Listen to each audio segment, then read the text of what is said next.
I want to see if you can see. If you can see what I can see, will you tell me if you can see what I can see? All right. Let me turn this off. That is Scottish Traditional Radio on Pandora, one of my favorite channels. But let me stop that and move that and come back over here. All right. Hello. I'm Tasha, your Simple Solutions Specialist, and it is 7 o'clock, and you are live from the Smoky Mountain Homestead. Actually, it's a little bit after 7 because I went to turn the camera around, turn the beat around or whatever I was doing, and it made, I don't know, my phone freaked out. So anyways, yeah, that's the story, and I'm sticking to it. So, hey, oh, what is all this? Oh, I know what that is. Yeah, so I got a few things tonight. So obviously I wasn't live, well, I wasn't live last Tuesday, but I wasn't doing a live feed because we had some friends in town last week, and they were staying at a cabin here. Oh my God, that dog, I swear I'm gonna kill her. We went over to their cabin that they were staying in for dinner. So we don't get to see them very often. They live down kind of in the Charlotte area. So that was fun to be able to see them. They came up, they were just here for a couple days, you know. This is driving me crazy. It's all grainy. And you'll figure out why in just a minute. Golly. Okay. So tonight I am going, well, I was doing laundry earlier today. I do one load a day. And I find that that's usually pretty well enough to keep me caught up, unless I have to do sheets and all the other stuff, you know, blankets. Like spring is coming, so I'll have to do at least 2 loads a day. But the weather was really nice today, so I was so glad to be able to put the laundry out on the line and have it dry. I mean, I don't mind having it here because we just put it, I don't know if you can see. No, you can't. I'll turn you. So we put it, I'll go over there and I'll show you. So I have a folding rack that goes right here, and then this rack up here is for the laundry as well. We have 2 folding racks. So, I mean, it's not bad, you know, but, you know, you get tired of having things in your way. Oh, that's kind of super far, isn't it? Okay. I'm going to be moving around a little bit tonight. So anyways, I was doing laundry. And I realized that I had just used the very end of my laundry detergent. So what I had planned for tonight is not going to happen. I have to make laundry detergent. And I figured I might as well do it here. I was going to do a separate video for it, which I actually did, but my phone was being stupid and only letting me record like 4 minutes at a time, so it's in like all these pieces. So I just figured I'd just do it on live feed. Let me open this door, it's hot.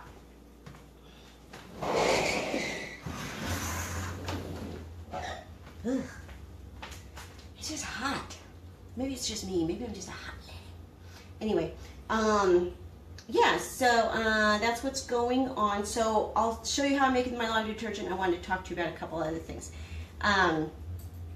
So let's just start with, there's a debate in the laundry detergent cleaning kind of world about homemade laundry detergent and how it's not good for your washing machine.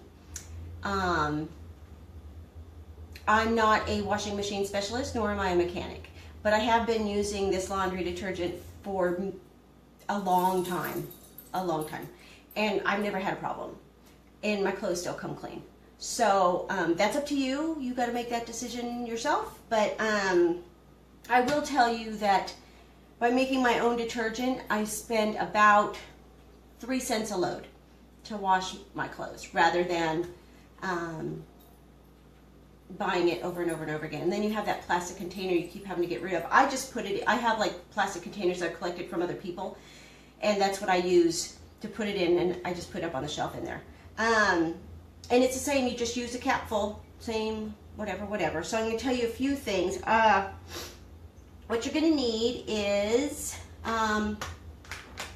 so this is Fells Naphtha. This is a laundry bar and stain remover. This is what I actually use for our stain remover too. But this is like specifically for laundry. You could use that, or there's one called Zote. It's Z-O-T-E, but I don't really like. It doesn't melt really well. It doesn't. I don't like the way it cleans, so I just went back to using the Fells naphtha. You can get this at any store for probably, well, not any store. I mean, obviously, you're not going to go to like Claire's and get it, but any grocery store or Walmart or whatever should have it in the laundry section, and it's like 97 cents for a bar. So it's, and if you're, I'm doing a double batch tonight, so 97 cents a bar, and you only use a third per recipe. So I use 2/3 because I'm doubling up. So you're talking what, 60 cents. You'll also need Arm & Hammer washing soda. This is not baking soda, this is washing soda. You'll find it over by the laundry detergent, and it's usually somewhere right next to these guys. So just make sure it says, oh, super washing soda. Super washing soda. And you're gonna need borax, but I will say that this recipe calls, I'm doing it the way the recipe calls for it tonight. I usually don't use as much borax as it calls for, simply because I don't want it to have adverse effects in our septic tank. So, so you probably could go without this if you really just don't want to use it. But I find that it works. The laundry detergent works better with the borax in it for me. So, so you'll need for a single recipe, you're going to use a cup of your washing soda and a cup of borax, which I have right here in my 2-cup measure. I mixed them together. And then your soap, so a word on the soap. So you can use this, or you can use something like a regular lye soap. Just everyday, no scent, no nothing. I mean, you don't have to use unscented. I would, and then I would, if I wanted it to smell nice, I would put something in it afterwards, like essential oils. I don't put essential oils in mine because my essential oils are expensive, and I don't want to waste them on laundry. And my laundry smells just fine without it. I don't need to smell like a lavender plant. Yeah, but this is just no perfume, no dyes. It's just a plain bar of lye soap. And if you make your own soap, that's even easier, and it'll be even cheaper. That way, you don't even have to buy the soap.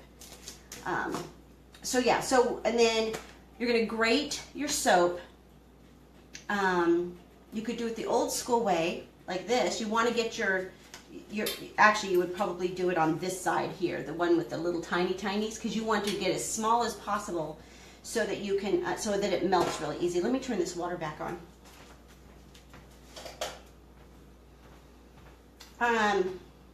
Oh, one other thing about these guys, because you use so little and it's going to last you for quite a while, once it's open, you either need to put it in a sealed container, something. Otherwise, this thing's going to become as hard as a brick. Same thing with the washing soda.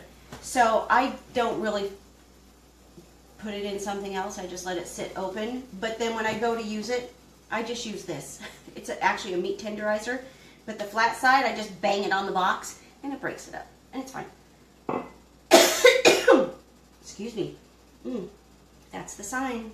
Cheers, friends. So, because I don't want to sit there and grate the soap with this thing, I just go and use my food processor. Super easy, super fast, and it gets the pieces really small. It looks like shredded cheese. I don't know if you can see here. Let me see. Yeah, see, it looks like just shredded cheese, super small. Because the smaller you can get it, because it takes a while for it to melt. And then you got to keep stirring it. And then also, I use a metal spoon. I don't use my bamboo and my wooden spoons, just because,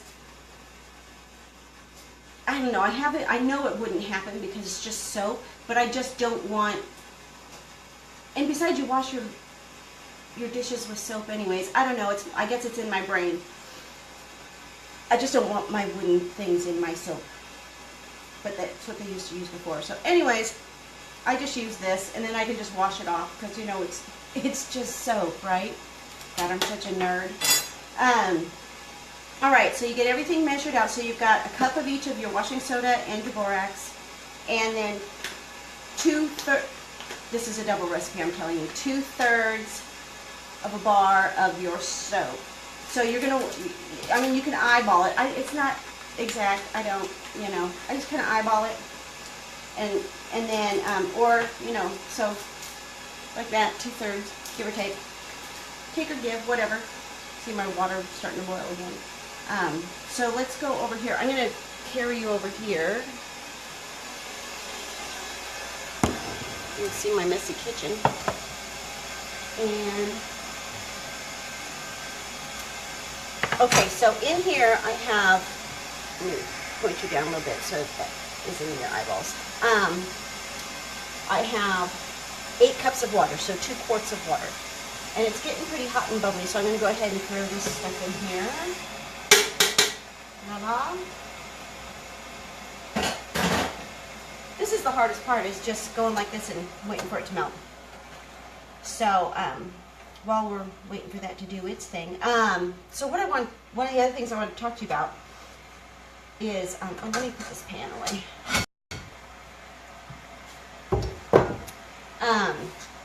Food storage. So, there's 3, I guess you could call it 3 different kinds of food storage. I wonder if I need to turn this heat down a little. Oh, maybe not. You kind of have to keep stirring it just so you can see it and see if you got any chunkies in there that need to keep melting, because you want it all melted. Otherwise, you're going to have pieces of soap in your laundry, liquid laundry soap. And liquid should not have pieces in it, right? There's short-term storage, or what I call working storage, which is basically your pantry, what you cycle out, and when you run out of something, you put it back on the grocery list. That's kind of a food storage, but for us, that's about like a 3-month. We usually have about 3 months of food in our working food storage. Ooh, that's melting really good. Here, let me go get this. Okay. So that's that, and that's like that could also include things that are perishable, semi-perishable, So like you could, if you find I don't know, meat on sale, because you don't really want to leave that in the freezer for super long, or anything that it's sealed, but it's not like, if you leave it too long, bugs are going to get into it. That's kind of like your short-term storage. Your short-term food storage, that was your working. Your short-term one, I think of it as between like 6 months to a year. So that kind of food storage is longer term, but what you would use, like if say somebody got laid off or got injured on the job, and you have to live off your food storage for a while, then you'd be able to live off of that. But that's going to be more stuff that's like better sealed products, and a lot more staples, I think, would be in that. A lot more lentils and grains and things like that. Wow, this is melting really good. So I'll show it to you when it's all melted. And then there is your long-term food storage, which is there are some like freeze-dried foods that'll last you up to 35 years. So that's the kind of stuff that you save for, like, if you are permanently disabled, or I don't want to boil. Or if something weird happens, the economy collapses, or everybody dies from the flu or something. I don't know. Oh, I gotta move this. I think that's melted already. I think it's because I had the water hot. I usually put the water and the soap in there together, and it takes forever. I'm gonna let it cool for a minute. So that would be stuff like you can get at like I think it's called the Provident Pantry or something. There's a bunch of places online you can get, but like number 10 cans of things, so like beans and rice and powdered milk and all kinds of stuff. In fact, Carolina Readiness Supply here in town has a whole bunch of stuff. We get a lot of our stuff from them, and then what we don't get from them, we get online. The LDS Church has really good prices, and their shipping is super, super reasonable. Even if you're getting a case of like wheat, and just know that if you're going to store, if you want flour, store the wheat berries, and there goes Chula, and not flour. Flour will go rancid really quickly, as opposed to wheat berries, that they'll stay good for a really long time. But then you're going to need a grain grinder, like this guy right here. This guy right here. I don't know if you can see it. Anyways, you can find them online or at Carolina Readiness Supply. You can tell I like her, huh? She's my friend. Okay, so see, I'm going to move you again. We're coming over here. I wanted Ellen to be in here with me because it would be easier with two people, but okay. So I've got this big old bucket here, and it is this is a 5-gallon bucket. And what I'm going to do, actually, normally what I would do, that soap mixture is really hot. So, I got to kill this dog. Hang on. Chula, stop. So, I'm actually going to put, because it's a gallon, let me think. I need 2 gallons because I'm doubling up. I always have to look at the recipe because I always forget how much to put of each thing. That song was called Fisherman's Dream, by the way. It's really cute. So, yeah,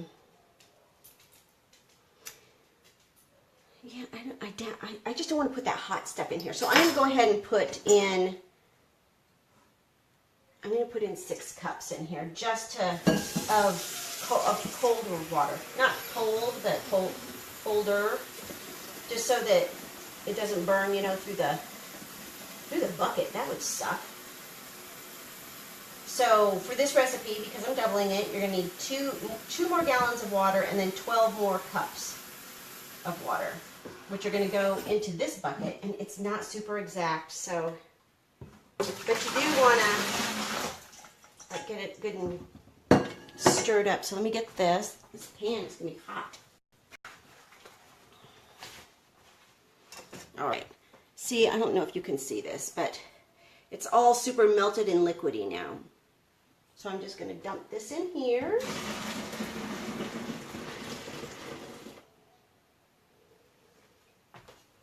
Well, that pan will be easy to clean because it's just soap, right?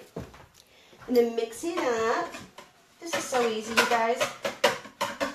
And I love how much money it saves me. I love it, I love it. Okay, that's pretty good. I just want to make sure it didn't melt the bucket. So I'm going to put in another 6 cups. And then now I'm putting in cold water because I want to cool that all the way down because I don't want to put it in my containers when it's hot, because then it'll make the sides of the containers suck in and kind of melt that plastic, and that's the last thing I want to do because they all come in, you know, those plastic containers. So that's 6, and then we need 2 more gallons. So I'm going to alternate between hot and cold water when I do this, I think, just to get the temperature right. You can feel the side of it and see if it's a good good temperature. And you know, if it isn't cool enough to put in your containers, just let it sit. It'll cool off. Because science works. Yeah, so your long-term storage is stuff like I was saying, like wheat. If you're going to store rice, you're going to need to store some for long-term. Store something other than brown rice. Brown rice goes rancid really, really quickly. That's why it's hard to find it unless you go to a restaurant supply or something. That's why they usually don't sell it in really big bags at the grocery store, because it goes rancid really quickly. And nobody wants that. That's nasty. But there's a lot of stuff that you can store that, because you want to store, you want to store stuff that isn't, just the basics, because, not me. I'm not a massive chocolate fan, but I know some people that if they don't have their chocolate, somebody's going to get hurt. So, you know what? Store some chocolate. But you can, there are ways to store it with, like, in a 5-gallon bucket with a Gamma lid and in a Mylar bag with oxygen absorbers and moisture absorbers. And then you seal it, and it should be good. Okay, this is 1.5 gallons. I just need 8 more cups after this. So, and one of the things is store what you eat, because if you're going to store stuff and then when it comes down to it, and then you don't want to eat it because you don't like it, that's a whole lot of wasted money and a whole lot of wasted food. So, or if you don't know if you're going to want to eat it, try it. You know, ask for a sample or get a small bit of it or something and try it and see if you like it. Because if you don't like it, it's just going to sit there and go bad. All right, so we have, that's the last of the water. Super hard, huh? All right, and then you mix it up. So this is probably, makes about 4 gallons-ish, something like that. But then you're going to stir it, and until it's cool enough to put into the containers. But just know that when you put it in the containers, it is going to thicken up. It's going to get really kind of like egg drop soup. It's thicky, kind of, you know. And it's so when you go to use it, you're going to need to shake up your container really well to get it all kind of mixed up and happy again in there. Otherwise, you're going to have glop, glop, glop, glop, glop. That's nice. Nobody wants that. And then, especially if it's cold, I've noticed that when it's colder in the house, the detergent gets thicker. So you just got to shake it. Just, you know, shake it. My light's coming down. Yeah, so that's that. And then just know this isn't a high sudsing detergent, because it's not the suds that do the cleaning. It's the ingredients in the soap. So don't freak out because it's not. I would put this all the way down to the bottom, but my hand will be all stuck in the soap. Yeah, I think that's good. The temperature's really good too, so I'll dump all that into containers later on. When am I going to do that? I guess I'll just put it in there. That's it. That's laundry soap, you guys. Like, how easy is that? So this probably cost me about, let me think. That's probably 3 and 3. This probably cost me about 15 cents to make, maybe. Something like that. About 15 cents. Hi, Kathleen. I made laundry detergent. I realized today that I was out, so I had to make more. Yeah, so it probably, this is about 4 gallons, and it probably cost me about, I'd have to look and see how much the borax and the washing soda cost me, but it was probably, this probably cost me about 15 cents to make. To make, like, about, I guess it's about 4 gallons. So that's not bad, you know? And then when you divide it, like 4 gallons by how much do you use, like this, I mean, it's going to be pennies to do a load of laundry rather than have it. And that way I don't have to stock up on laundry detergent, all these plastic bottles, you know. I can just store the washing soda and the borax and the soap, and that's it. And even if I'm making my own soap, I don't even have to store the soap. I can just use my own, which is really cool. So okay, I'm going to move you again. We've been moving around a lot tonight. I want to see what time it is. Oh gosh, it's almost done already. Yeah, I even have the door open. It's been warm. It was warm today. I dried the laundry out on the line. It was so nice. And we've been getting plenty of eggs. The other day we got 14, and today we got 10, I think. No, 12. We got 12 today. So it looks like spring is here. So that gritty stuff I was talking about that's all over the countertop but earlier is, what did I do? Oh, okay. Yeah, so, yeah, I was just talking about what we need to make soap. So all you really, laundry detergent, all you need is this stuff, this Fels Naphtha, or the Zote. There's a brand called Zote, but I don't like the way it melts. I don't like it. So, yeah, there's that. And then borax, if you choose to use borax, I find that it works better when I do use it. I usually don't use as much as the recipe calls for, though, because I don't want to mess with our septic system too much. And then you just need the super washing soda, the Arm & Hammer washing soda. That's it. But I was saying that you don't even have to use the Fells Naphtha. You can actually use something like this. This is just a regular bar of lye soap. And this is like nothing in it. In fact, I bought this at the Great Smoky Mountain, from the Great Smoky Mountain Association. I think we were up at the, at one of the, where'd we go? Oh, the Okana Flutie something. I can't remember. It was like a homestead that had been put back together kind of thing, and people were, and they have a gift shop there anyways, and so I think this is where I got that. I love soap. I have a thing for soap. I really, really love it. Let's see, what else? Oh, I did want to tell you, oh gosh, I am going to be really crazy for the next, not this next week, but starting next Wednesday. Let's see, this is not, what's this Wednesday? Tomorrow is the 21st. So not the 21st, but the 28th, because I just finished another term in school, and I'm starting another one next week. But I normally take 2 classes per term, but I'm almost done, you guys. Oh my God, I'm so close. I have 53 credits left, and so I'm taking 3 classes this next term, which is 15 credits. So we'll see how. I told that my advisor, I said, I'll do it for 1 term and see if I don't kill anybody.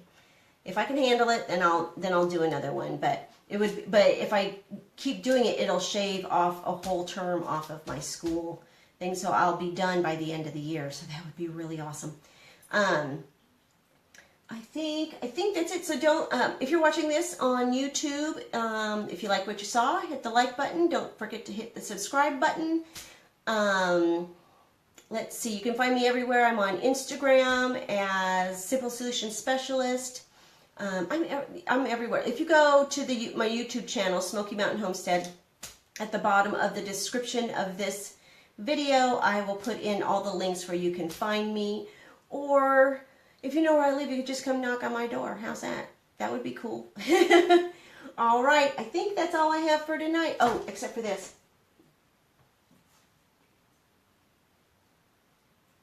All right. All right, so go ahead and make your own laundry detergent and tell me what you think, and I will talk to you guys later. Peace out. Be the change.